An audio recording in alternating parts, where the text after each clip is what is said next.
O Cruzeiro foi fundado no dia 2 de janeiro de 1921 por desportistas da colônia italiana de Belo Horizonte, com o nome de Società Sportiva Palestra Itália. As cores adotadas, como não poderia deixar de ser, foram as mesmas da bandeira italiana: verde, vermelho e branco. Na verdade, a escolha do uniforme foi feita de acordo com as refinadas ideias do designer Arthur Lemes, na própria capital mineira. Em 1922, o clube compra um terreno pertencente à prefeitura, onde hoje fica o Parque Esportivo do Cruzeiro.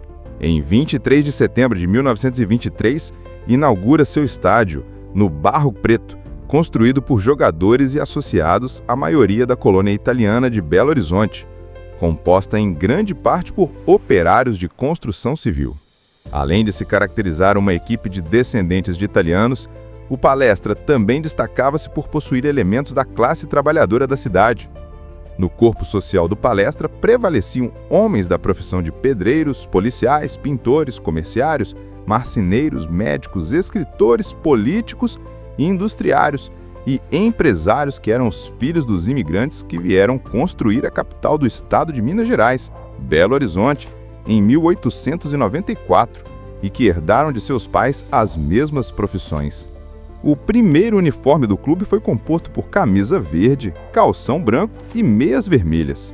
O clube foi restrito apenas à participação de elementos da colônia e, consequentemente, brancos até o ano de 1925, quando é retirada do estatuto do clube uma cláusula que impedia a inscrição de atletas e associados que não fossem de origem italiana.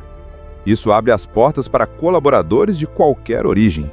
A primeira conquista significativa, oficial e reconhecida do Palestra é o tricampeonato mineiro entre 1928 e 1930, sendo os dois últimos de forma invicta.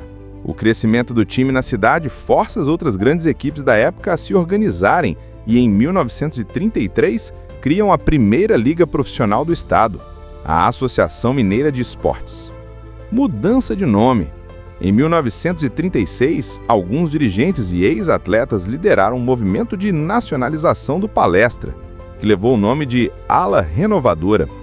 A intenção do grupo era mudar o nome do clube, que já havia deixado de ser uma associação exclusiva da colônia italiana, e por isso não havia mais sentido em se usar o nome Itália. A ideia sofreu resistências, mas acabou ganhando aliados, recebendo em seu primeiro projeto o nome de Renovadora Futebol Clube e alternando as cores de verde e vermelho para verde e branco, substituindo o vermelho do sangue derramado por italianos para o branco da paz. O Renovadora Futebol Clube chegou a realizar alguns treinos com esse nome, porém uma ala preconceituosa, que era a maior parte da elitizada diretoria, rejeitou a ideia. Em 30 de janeiro de 1942, em plena Segunda Guerra Mundial, o presidente Getúlio Vargas, que já havia declarado guerra aos países do eixo, Itália, Alemanha e Japão, através de um decreto-lei, determinou a proibição do uso de termos e denominações referentes às nações inimigas. A primeira partida após a publicação do decreto-lei era contra o Atlético Mineiro no dia 1 de fevereiro de 1942. O time entrou em campo com uma camisa azul e 3 listas brancas horizontais, sem escudo e sem nome. Somente em 4 de fevereiro de 1942, a diretoria adotou o nome provisório de Palestra Mineiro, em substituição à Società Sportiva Palestra Itália, conforme determinação presidencial. As cores do novo clube foram escolhidas para homenagear a origem da instituição. A necessidade de se transformar o clube numa entidade totalmente brasileira e, após a publicação de outro decreto-lei em 31 de agosto de 1942, foi concretizada em 2 de outubro de 1942, quando, numa reunião da diretoria, foi aprovada uma nova mudança no nome do clube para Ipiranga, em homenagem ao local onde teria sido proclamada a independência do Brasil. No dia 7 de outubro de 1942, numa nova assembleia, que acabou com a renúncia do presidente Enes Siropone, entregar a direção do clube por 15 dias a uma junta governativa, doar todos os troféus e bronzes à campanha do metal e adotar um novo uniforme para a equipe de futebol.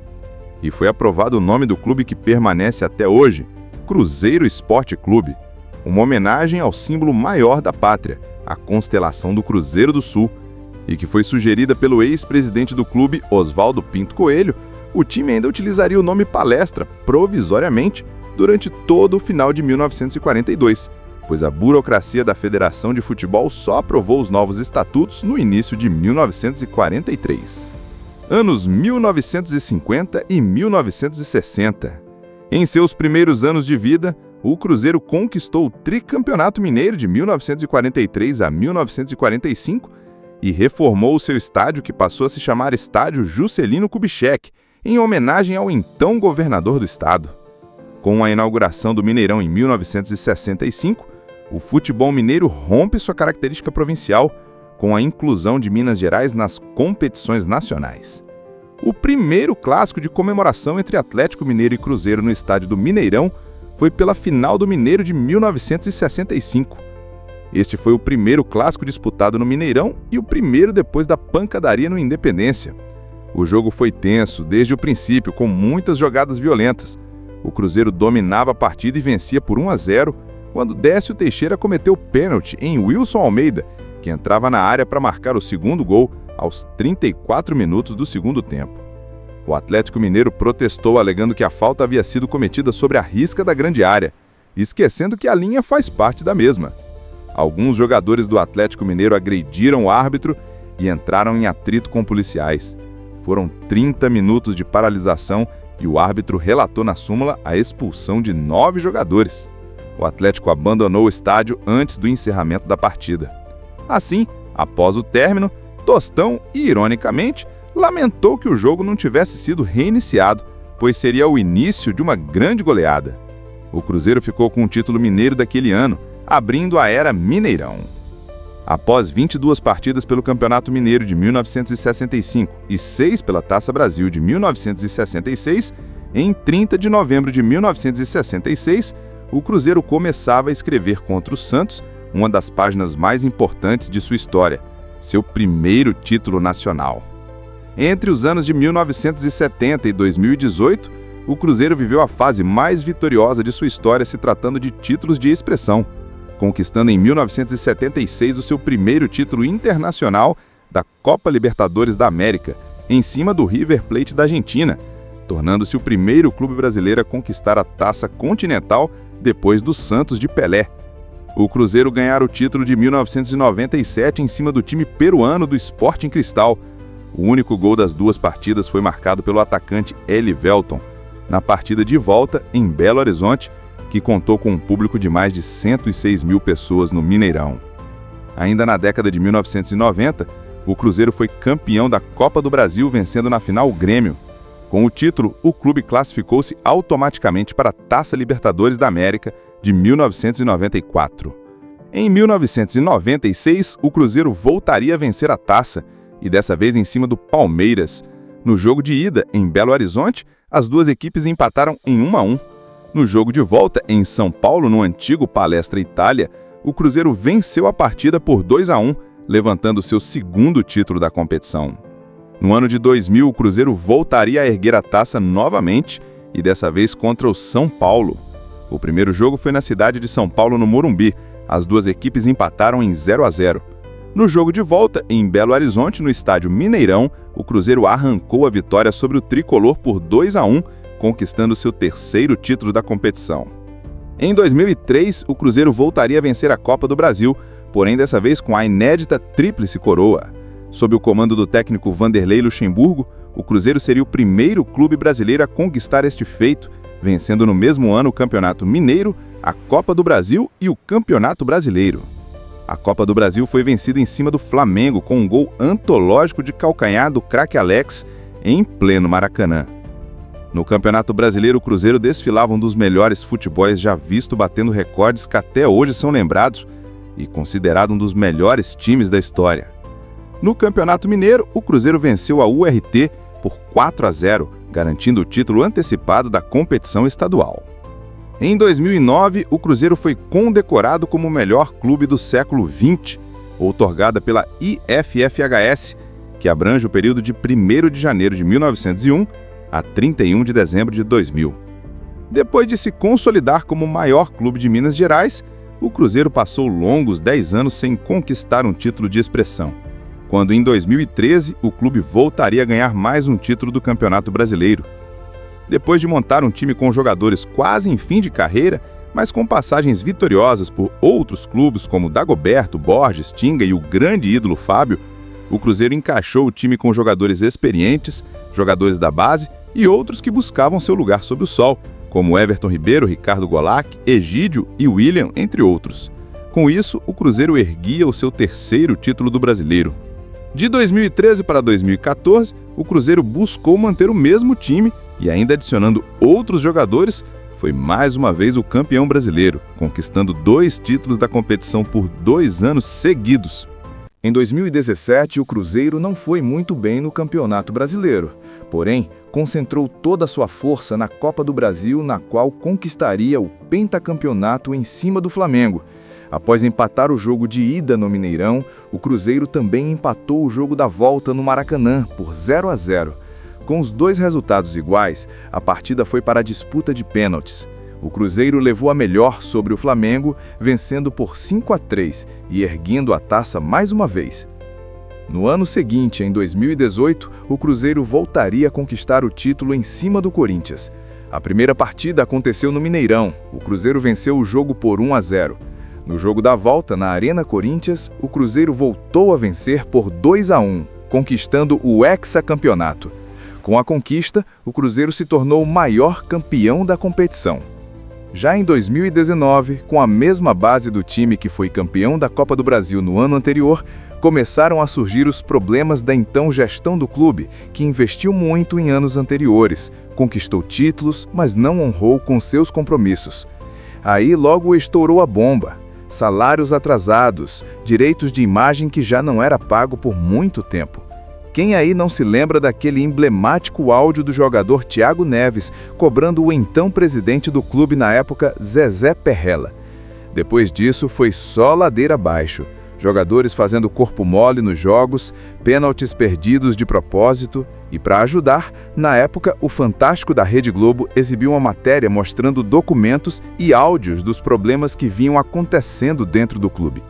Com todas essas denúncias, o clube entrou em colapso total. Já não tinha mais jeito. O time já não conseguia mais sair da zona de rebaixamento do Campeonato Brasileiro, culminando em um inédito rebaixamento para a 2ª Divisão pela primeira vez em sua história. Os anos seguintes foram de muita agonia, dor e sofrimento. Um verdadeiro calvário para toda a nação azul. 2020 começou sem perspectiva nenhuma, e toda notícia que vinha do Cruzeiro era uma mais desanimadora que a outra. Parecia que seria o fim de um clube que estava prestes a completar 100 anos de uma linda e rica história no futebol brasileiro. Já era literalmente o fundo do poço. Foram debandadas de jogadores que deixaram o clube e todos que saíam acionavam o Cruzeiro na justiça cobrando milhões e milhões. As dívidas só aumentavam e não se tinha receita alguma. A falência parecia ser questão de tempo. Jornalistas, especialistas, imprensa em geral e até muitos torcedores já não enxergavam uma luz no fim do túnel. Entre os anos de 2020 e 2021, muitos jogadores da base deixaram o Cruzeiro. Foram muitos talentos perdidos ao longo destes 2 anos. Só para citar 2 grandes exemplos foram Vitor Roque e Estevão William, que era mais conhecido entre os torcedores cruzeirenses como Messinho. Foi um período extremamente delicado do clube, com água cortada, falta de dinheiro para a alimentação adequada dos seus atletas e, em campo, um Cruzeiro que jamais tínhamos visto. Um time extremamente limitado, com treinadores que não conseguiam fazer o time jogar, se salvando de cair para a 3ª divisão nas últimas rodadas. Enfim, um caos completo. Em 2021, novamente, o ano começa sem nenhuma expectativa, pois tudo o que se falava era de um Cruzeiro falido. Em campo, o time jogava cada vez pior, perdia para tudo e para todos. No Campeonato Brasileiro da 2ª Divisão, o time mais uma vez caminhava para ser rebaixado, quando em um ato de desespero, o então presidente Sérgio Santos Rodrigues, com influência de Pedro Lourenço, consegue contratar o técnico Vanderlei Luxemburgo na tentativa de salvar o clube do rebaixamento. A tentativa desesperada surtiu efeito. Luxa conseguiu manter o Cruzeiro na Série B. Ainda em 2021, com muita luta de Sérgio Santos Rodrigues, presidente do Cruzeiro na época, foi aprovado um projeto de lei federal que clubes do Brasil poderiam se tornar sociedade anônima de futebol.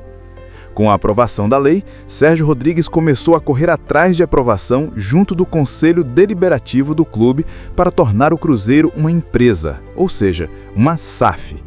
Reuniões foram feitas, discussões aconteceram, mas o presidente cruzeirense conseguiu o que queria. O Cruzeiro estava pronto para ser o pioneiro na era das SAFs no Brasil. Depois de tudo acertado, ainda faltava quem quisesse realmente investir no Cruzeiro. Foi aí que apareceu o salvador da pátria, Ronaldo Fenômeno.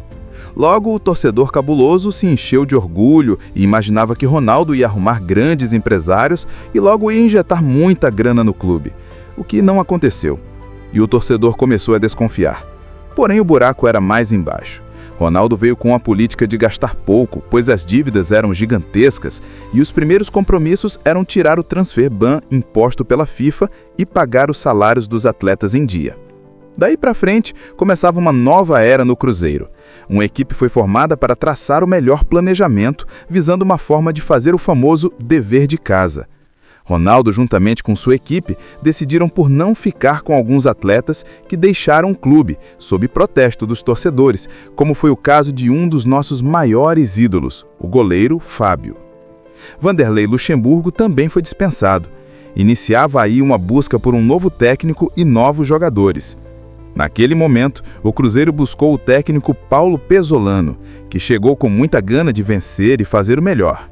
Resultado, o Cruzeiro conseguiu montar um time que jogava por música na Série B. O time fazia jogos de encher os olhos com jogadores medianos que, naquele momento, abraçaram o projeto e ajudaram a recolocar o Cruzeiro na primeira divisão do Campeonato Brasileiro, entrando para a história do clube e trazendo alívio à imensa nação azul, que estava completamente desacreditada nos últimos anos.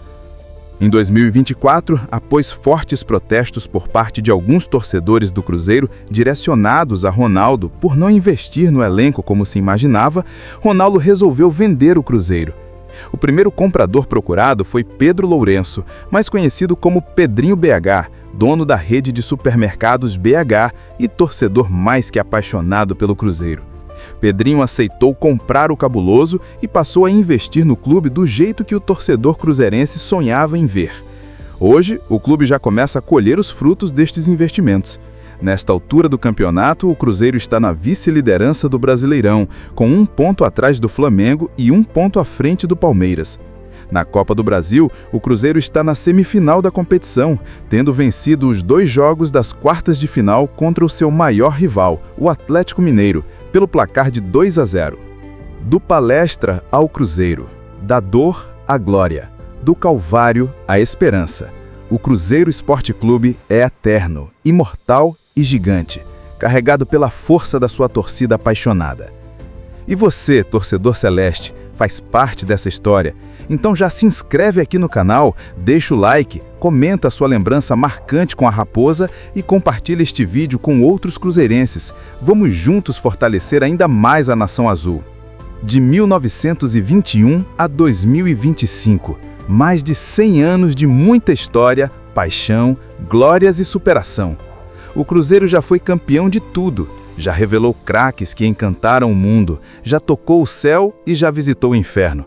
Mas se há algo que esta história nos ensina, é que o Cruzeiro é maior que qualquer crise, maior que qualquer dirigente, maior que qualquer momento. Porque o Cruzeiro não é apenas um clube, é uma paixão que passa de pai para filho, uma estrela que guia milhões de corações, um sonho que nunca morre. E a história continua. Cruzeiro Esporte Clube, mais que um clube, uma constelação de sonhos.